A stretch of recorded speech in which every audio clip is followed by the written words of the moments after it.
এই যে একটি ক্রীড়াঙ্গনকে রাজনীতিকরণ, একটি ক্লাবগুলোকে রাজনীতিকরণ, আমরা চাই না কোনো ক্লাব মডার্ন ক্লাবও রাজনীতিকরণ হোক, আমরা এটা চাই না। আমরা চাই বাংলাদেশের ক্রীড়াঙ্গন স্বচ্ছভাবে পরিচ্ছন্নভাবে পরিচালিত হবে, যেমনিভাবে মহান স্বাধীনতার ঘোষক, রণাঙ্গনের শ্রেষ্ঠ বীর মুক্তিযোদ্ধা, শতাব্দীর শ্রেষ্ঠ রাষ্ট্রনায়ক, সৎ রাষ্ট্রনায়ক শহীদ প্রেসিডেন্ট জিয়া রহমান যখন রাষ্ট্রীয় ক্ষমতায় আসেন, উনি তখন বিকেএসপি করেছিলেন।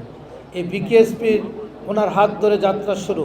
এই বিকেএসপি থেকে অনেক শত শত কীর্তিমান খেলোয়াড়ের জন্ম হয়েছে। উনি বাংলাদেশে ক্ষমতায় এসে সাংস্কৃতিক অঙ্গনে নতুন করে করেছেন। বাংলাদেশে এরপর এত প্রতিভাবান শিল্পীদের জন্ম আর কখনো হয় নাই। এরপর এটি বন্ধ হয়ে গেছে, এই জন্য আর ওইভাবে আমাদের সাংস্কৃতিক অঙ্গনও আর সতেজ হয়নি। তাই আজকে উনি আবার নতুন করে ওনার উত্তরাধিকারী তারেক রহমান শুরু করছেন। আমরা তখন যুবক, ঢাকা স্টেডিয়াম প্রায় মৃত হয়ে গেছিল। শহীদ president Zia Rahman floodlight লাগালেন, স্টেডিয়ামকে আধুনিকায়ন করলেন, বিশ্ব মুসলিম যুব ক্রীড়া অনুষ্ঠান করলেন, যুবকদের ফুটবল খেলার টুর্নামেন্ট উনি করলেন। এতে আবার ক্রীড়াঙ্গন সজীব হয়েছে। উনি অনেকভাবে বাংলাদেশের ক্রীড়াঙ্গনকে সাহায্য সহযোগিতা করেছিলেন। তাই আমরা ওনাকে শ্রদ্ধার সাথে স্মরণ করি। অতীতে যারা এখানে মনিরুল হক চৌধুরী সাহেবকে যদি আমরা স্মরণ না করি, তাহলে মোহামেডান ক্লাবের জন্য আমাদের জন্য একটি দুঃসংবাদ থাকবে আমাদের জন্য।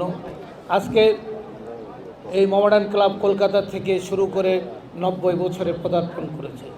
এই 90 বছরে মোহামেডান ক্লাবের অনেক ঐতিহ্য, অনেক গৌরব। আমরা ছোটোবেলায় সকাল 10টার সময় লাইন দিতাম মোহামেডানের খেলা যেদিন থাকতো। এই মোহামেডান ক্লাবে তখন পাকিস্তানের মাকরানি প্লেয়াররাও খেলতেন। আগা খান গোল্ড কাপে মোহামেডান ক্লাব কয়েকবার চ্যাম্পিয়ন হয়েছেন এবং একাধারে 5 বছর Mohammedan club east Pakistan champion হয়েছেন। অতএব এই মোহামেডান ক্লাবের ঐতিহ্য আমরা যেন আবার ফিরে আনতে পারি, সবার সম্মিলিতভাবে আমরা সবার কাছে আবেদন রাখব।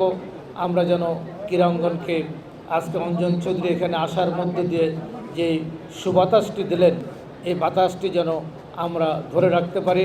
আমরা ক্রীড়াঙ্গনকে রাজনীতি মুক্ত করে বাংলাদেশের সত্যিকার অর্থে খেলোয়াড় সৃষ্টি করতে পারি, সেটাই আমাদের প্রত্যাশা হোক।